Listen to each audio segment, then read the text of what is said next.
Ngayong linggo mga kapuso ay maging disente sa ating bibitawang mga komento dahil ang mga menor de edad ikinakasal sa kapwa nila bata.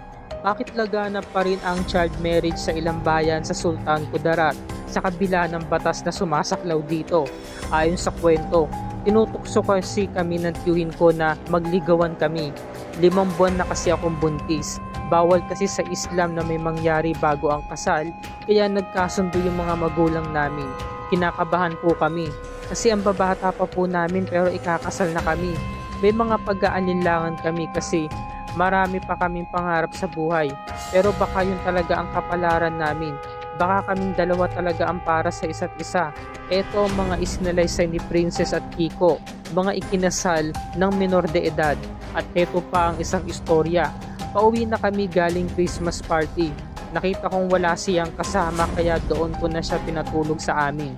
Nakita nila kami natutulog na magkatabi, bawal daw yun.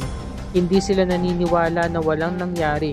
Kailangan namin magmulta o magbayad dahil sa nangyari kaso wala kaming perang pambayad. Kinabukasan pinatawag na yung mga magulang namin at pinag-usapan yung magiging kasal. Natakot ako, nakakaiyak. Wala akong magawa, masakit kasi bata pa ako. Ang dami ko pang pangarap sa buhay. Ito naman ang mga kwentong isinalaysay ni Hajid at Lindy, 13 years old at 16 years old nang sila ay ikinasal.